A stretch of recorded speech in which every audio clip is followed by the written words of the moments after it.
Henry and the Rain. The rain had been stronger than usual on the island of Sodor. All the engines had to be very careful as the rails were slippery and wet. Parts of the line were flooded, causing the trains to run late. The passengers didn't like that at all. "You suck," said one of them. "Plop," said Thomas. "It's not fair," muttered Henry one morning. "They should appreciate that we're still running at all." "Ungrateful added Gordon. "Serves them right for how they treat us," spluttered James. Well, I think it's nice," said Percy. "People always look so excited whenever I enter a station now." "That's because they think you're a passenger train," grumbled Gordon. "Well, yes, but I still like the attention," peeped Percy. Henry hated the rain most of all. The passengers would always look so crossly at him as he pulled into the station, and because the trains weren't running to their usual schedule, they were often packed and heavy. The coaches would say as their doors finally slammed shut. During the journey, the passengers would complain further. "Yes," they'd say. "This is that dog shouted one. "This would never happen in Chuggington," said another.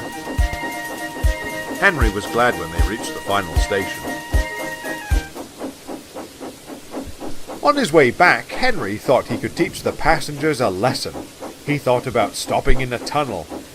But then he'd remembered that he'd already done that once, and if his idol Madonna had taught him anything, it's that he should be a bad but also that no one likes a one-trick pony. "Oh, I know, that'll show them." As he came closer to the first station, instead of slowing down, Henry started to pick up speed. "Slow down!" shouted his driver. "You!" tooted Henry. The driver tried to put the brakes on, but Henry was going too fast. His brake block screaming, Henry skidded through the station. "Jesus Christ!" shouted the passengers as they covered their ears in agony. At last, Henry came to a stop outside the station. "How'd you like that, you Henry?"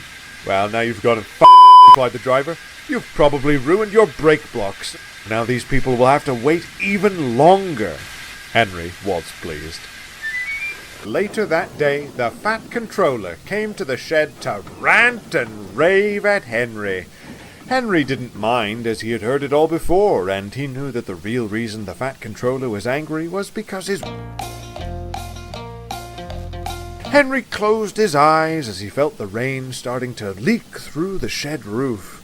He was soon fast asleep, knowing that while he was sure to be punished for his actions at a later time, at least now he had some nice passenger-free days at the works to look forward to.